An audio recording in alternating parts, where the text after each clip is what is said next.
मित्रमैत्रिणींनो नमस्कार. मला खरंच सांगा गांधीजी का मरत नाही?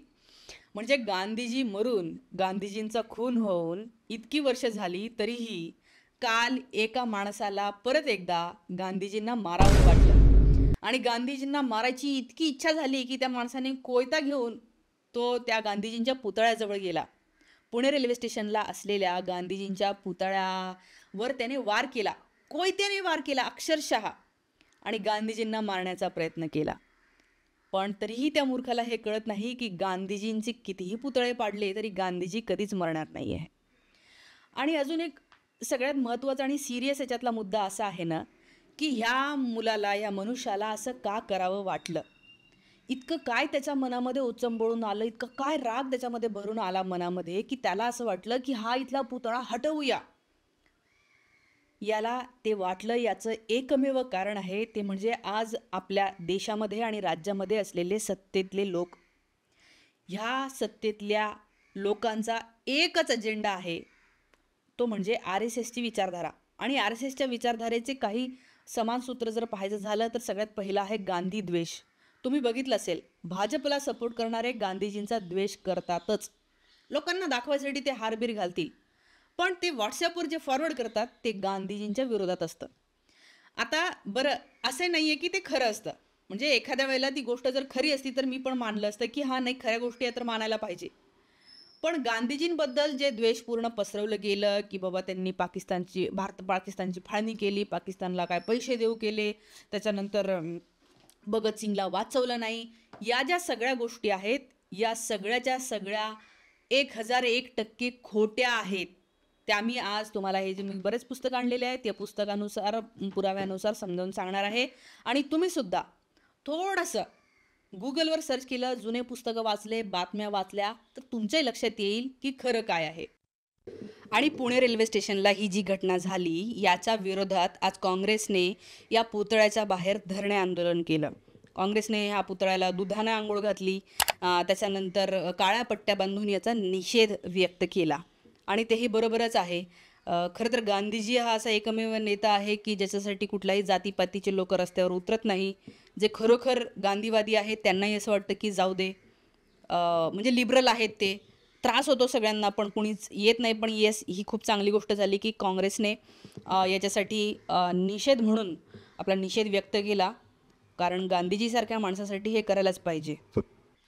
आता या मुलाने जे काही केलं याचं एकमेव कारण आहे ते म्हणजे त्याच्या फोनवर जे काही येतं ते.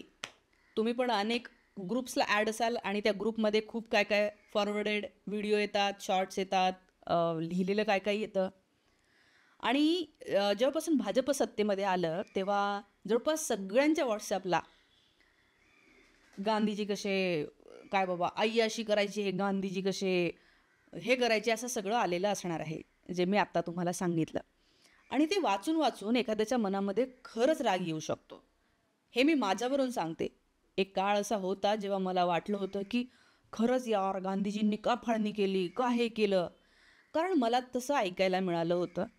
माझे मित्रमंडळी असे होते की जे सतत हे बोलत राहायचे. पण मी जेव्हा पुस्तकं वाचले, नेताजी सुभाषचंद्र बोस यांनी काय म्हटलं, त्यांचे तेव्हाचे रेडिओवरचे गोष्टी मी पेपरमध्ये, तेव्हाचे पुस्तकं काढून वाचले, तेव्हा लक्षात आलं की अरे, या माणसाने गांधीजींना राष्ट्रपिता म्हटलेलं आहे. रेडिओवरून ह्या माणसाने सांगितलं आहे की गांधीजींना राष्ट्रपिता म्हणा. जेव्हा आझाद हिंद फौजमध्ये कवायती व्हायच्या तेव्हा प्रत्येक सेशनचा शेवट व्हायचा महात्मा गांधी की जय या वाक्याने.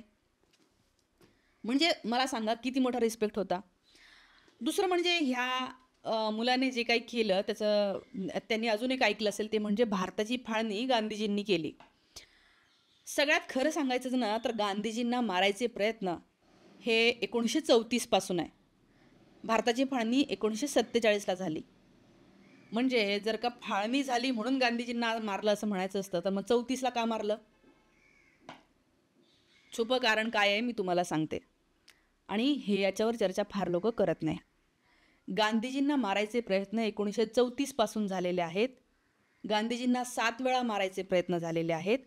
आणि गांधीजींना मारण्याचे प्रयत्न होण्यामागे एकमेव कारण आहे, ते म्हणजे त्यांनी हरिजनांसाठी घेतलेला कृती कार्यक्रम. तुम्ही हे ऐकलं असेल की गांधीजी स्वतः टॉयलेट साफ करायचे. का? कारण गांधीजींचं असं म्हणणं होतं की एकाच जातीतल्या म्हणजे भंगी जातीतल्या लोकांनी का टॉयलेट साफ करायचे? टॉयलेट सगळ्यांनी आपापले साफ करायला पाहिजे. किती अमानवीय काम आहे म्हणून त्यांनी टॉयलेट साफ करायला घेतले. त्यांनी सगळ्यांना समान आहे असं म्हटलं. हिंदू मुस्लिम भेद मानला नाही, कुठल्या जाती भेद पण मानला नाही. तर अशा प्रकारे जो एक समतेचा कार्यक्रम गांधीजी आणू पाहत होते, ते इथल्या एका वरच्या जातीतल्या उच्चवर्णीय लोकांना खपला नाही. त्यांना वाटलं हे आमच्या धर्मावर घालाय, आमचा धर्म डुबेल. सगळेजण सारखे आहे म्हटलं तर. क्षुद्र ब्राह्मण क्षुद्र वैश्य कसं काय सारखे बाबा, आम्ही नाही घेणार ना क्षुद्रांना घरात, असं मानणारे लोक अजूनही आहेत. तेव्हा तर खूपच होते. त्यांना वाटलं की हे डेंजर आहे गांधीजी म्हणजे, आपला धर्म डुबेल. म्हणून मग त्यांनी प्लॅन केला. आणि हे सगळे आर एस एसच्या विचारधारेचे लोक आहेत. गोडसे, सावरकर, त्याच्यानंतर बाकीचे त्याच्यामध्ये 11 लोक होते. सावरकर हे त्याच्यामध्ये एक आरोपी होते. आता यांनी मारायचा पहिला प्रयत्न गांधीजींना केलेला आहे, ते म्हणजे 1934ला पहिल्यांदा मारायचा प्रयत्न झालेला आहे. त्याच्यानंतर गांधीजींना मारायचा दुसरा प्रयत्न झाला आहे, तो म्हणजे 1944ला. पाचगणीला होते महाराष्ट्रामध्ये गांधीजी तेव्हा. त्यावेळेला तर गांधीजींना कळलं की ते कोणीतरी त्यांना मारायला आलं. तेव्हा त्यांनी हेही म्हटलं होतं की एक काम करा, त्याला इकडे घेऊन या आणि त्याला सांगा की बाबा माझ्यासोबत 8 दिवस राहा, मला तर समजून दे तुझ्या मनात काय आहे इतकं, आणि मलाही माझं म्हणणं सांगता येऊ दे, म्हणजे त्याचा राग कमी होईल. त्याच्यानंतर गांधीजींना मारायचा तिसरा प्रयत्न झाला आहे सेवाग्रामला 1944ला. हे कट्टर हिंदुत्ववादीच लोक होते. त्यानंतर गांधीजींना मारण्याचा चौथा प्रयत्न झाला आहे 29 जून 1946ला. ठीक आहे.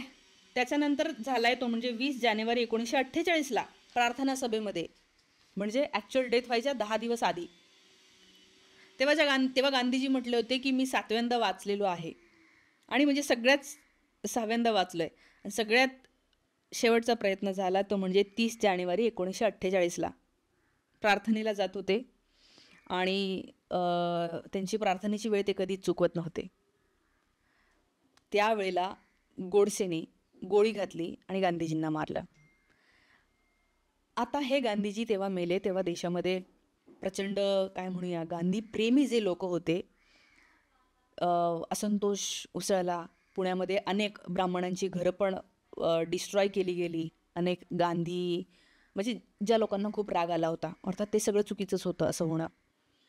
पण गांधीजींची ताकद एवढी होती की या देशाला जे स्वातंत्र्य मिळालेलं आहे, ते स्वातंत्र्य मिळाल्यामध्ये जे काही सगळे स्वातंत्र्य चळवळीतले लोक होते, त्यातलं सगळ्यात महत्त्वाचं नाव आहे महात्मा गांधी. गावागावांमधून लोक गांधीजींचं धोतर पाहून रस्त्यावर उतरले होते. त्यांना तेव्हा कळलं होतं की हा आपल्यातला कोणीतरी माणूस आहे. लोक रस्त्यावर आले आणि भारताला स्वातंत्र्य मिळालं. या माणसाचं ऋण खूप आहे आपल्यावर. आणि हे आर एस एसवाले ते सांगणार नाही तुम्हाला कधीच. तुम्हाला भाजपवालेही सांगणार नाही. भाजपवाले अजून एक सांगतात की भगतसिंगांना वाचवण्याचा प्रयत्न ह्यांनी कधी केला नाही. भगतसिंगांना वाचवण्यासाठी गांधीजींनी इंग्रज अधिकाऱ्याला पत्र लिहिलं होतं की हे तुम्ही करू नका, एक्झिक्युशन करू नका, त्यांना फाशीची शिक्षा देऊ नका. ते पत्र इंटरनेटवर अवेलेबल आहे. थोडंसं इंग्रजी शिका आणि सर्च करा, मिळेल. नेहरूंनी तिथं वकिली करण्याचा प्रयत्न केला होता. पण मला सांगा, आर एस एसमधले हे सावरकर वकील होते. एका शब्दांनी त्यांनी कुठल्या तरी याच्यामध्ये लिहिलं का भगतसिंगांबद्दल? उलटं आर एस एसच्या जे तेव्हाचे पत्र होते ना, त्याच्यामध्ये तर भगतसिंग आणि हे जे लोक करत होते त्यांना हे भरकटलेले तरुण आहे असं म्हटलं होतं. आणि आज हे लोक भगतसिंगांचं नाव घेऊन म्हणतात गांधीजींना ह्याच्यामुळे मारलं. भावांनो बहिणींनो, समजून घ्या. तुमच्या व्हॉट्सॲपला आलेली गांधीजींबद्दलची जी चुकीची माहिती आहे ती सगळीच्या सगळी खोडून टाका, कारण ती चुकीची आहे. माझं चुकत असेल तर मला खरंच कमेंटमध्ये सांगा की बाबा हा मुद्दा तुझा चुकला, ही फॅक्ट चुकली. मी मान्य करायला तयार आहे. पण अहो, ते खरोखर देशाचं आपलं ऋण आहे. म्हणजे किती मोठी गोष्ट आहे की भारतामध्ये गांधीजींचा जन्म झाला आहे. नेल्सन मंडेलांनी म्हणलेलं आहे की मी जे काय आहे ते गांधीजींमुळे आहे. बराक ओबामा जेव्हा प्रेसिडेंट झाले इथे आले, गांधीजींचा उदोदो केला. इथे G20 समिट होतात, गांधीजींच्या त्या राजघाटला लोक जातात. आईन्स्टाईननी म्हटलेलं आहे की पुढे लोकांना विश्वास बसणार नाही की गांधीजींसारखा एखादा व्यक्ती जन्मलेला होता, असं आईन्स्टाईननी म्हटलेलं आहे. शक्य झालं तर ते पण गुगल करा इंग्रजी शिकून. पण थोडंसं आहे ना, गांधीजींचे 10 पानं वाचा आणि मग ठरवा गांधीजी काय होते. तुमच्या व्हॉट्सॲपला जे आलं आहे ते खोटं आहे. नरेंद्र मोदी एवढं खोटं बोलत असतात, फडणवीस खोटं बोलत असतात. त्याच्यामुळे त्यांच्या बाजूचे लोक जे जे पाठवतात त्याच्यावर असं ब्लाइंडली विश्वास नका ठेवू. असतील त्यांच्या काय एखादा % गोष्टी खऱ्या, पण ह्या गोष्टी खोट्या आहेत. त्यामुळे तुमच्या मनात जो राग निर्माण झाला, हा सूरज शुक्ला नावाचा तरुण म्हणजे मस्त रिक्षातून उतरला, भगवं वस्त्र गुंडाळलं, बॅगमधून कोयता काढला, पहिले पायावर वार केला, नंतर पोटावर वार केला. अरे येड्या, तुझं ऐकू किती लो आहे. तुला हे कळायला नको का की मेलेल्या माणसाचा पुतळ्याला मारून काय मारतो तू, तो अजून जिवंत होणार आहे आणि मी ते करणार. गांधीजींचे विचार लोकांपर्यंत पोहोचणं ही आपली प्रत्येकाची जबाबदारी आहे. आपण या सगळ्या लोकांच्या ऋणातच असलो पाहिजे. सुभाषचंद्र बोस यांनी ज्यांना राष्ट्रपिता म्हटलं, सुभाषचंद्र बोस हे ज्यांना वडिलांसमान मानत होते, त्या माणसाला तुम्ही आज या देशाचे दुश्मन समजता. हे या देशाचंच दुर्दैव आहे. पण मला असं वाटतं की लोक आता जागत आहेत, त्यामुळे तुम्ही पण जागे राहा.